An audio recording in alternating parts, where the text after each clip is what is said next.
স্বাভাবিক থাকে।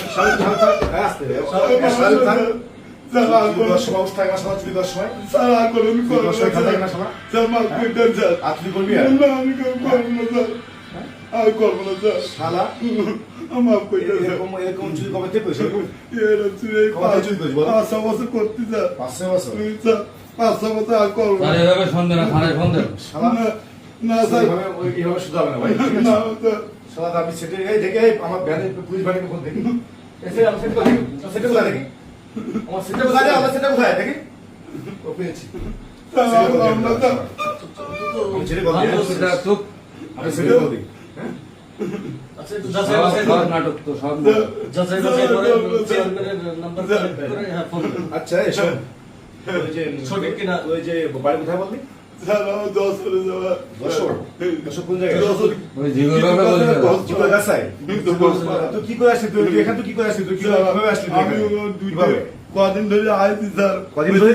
স্যার ওই আমার সে বললাম না ছোট চার দোকান পড়াই দিয়েছে স্যার আমার কিছু মজুরি দিত মা ওটা অসুস্থ কি করবো মার জন্য আমি যা পারি তাই করি তোর তো শুনলাম রে ভাই তোর তুই গ্রামের নাম কি বলি জিগর গাছা হ্যাঁ, জিগর তোর গাছা। চেয়ারের নাম কি তোর তোর চেয়ারের নামটা বল কি নাম?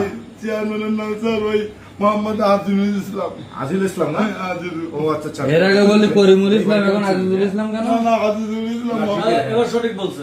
এবার সঠিক? আচ্ছা আগে বলছো আচ্ছা, দেখেন এবার সঠিক চেয়ারের নাম্বার আছে ফোন দিচ্ছি ঠিক আছে দাদা গরিব মানুষ হাসপাতাল নিয়েছে এই তারিখ তৈরি করে আর মাছ ধরতে স্যার এই থাম চুপ আই ফোন চেয়ারের সাথে ফোন দিচ্ছি আমি থাম শালা চুপ চুপ একদম চুপ। কথা আসসালামু আলাইকুম ভাই এই আপনি কি চেয়ারম্যান সাহেব বলছেন হ্যাঁ জি ভাই হ্যাঁ আমি কুশলে বলছিলাম ভাই জি হ্যাঁ এই যে আমি একটা আপনাকে তথ্য নেওয়ার জন্য ফোন দিয়েছি আপনাকে এই যে আপনাদের যশোর জিগর গাছের বাড়ি এই মাঝে মধ্যে হয়তো চুরি মানে চুরি করে বলে যে ও দেখতে কেমন তাই ও দেখতে চুলটা লম্বা আছে এবং মুখে থাকে দাড়ি আছে এবং ভ্যান চালায় এবং চা দোকানে কাজ করে তাই বলতেছে হ্যাঁ হ্যাঁ জি স্বাভাবিক থাকে। ও বলতেছে মা নাকি অসুস্থ তাই এটা শরীর জানার জন্য ভাই জি জি হ্যাঁ হ্যাঁ হ্যাঁ ভাই হ্যাঁ জি জি আসলে কি সঠিক ভাই ও মাকে অসুস্থ ভাই ও ভর্তি আছে মেডিকেলে ও জাস্ট হ্যাঁ এটা জানার জন্য ভাই ঠিক আছে কিন্তু সব ঠিক আছে চুরি করবে কেন ভাই তাই না আপনার তো এটা তাকে দেখতে পারেন নাকি যে চুরি করবে কেন পাশে থেকে মেম্বার আছে আপনার আছে মেম্বার আছে হেল্প করলে তো চিকিৎসা করাতে পারেন ও আপনি আগে করেছেন না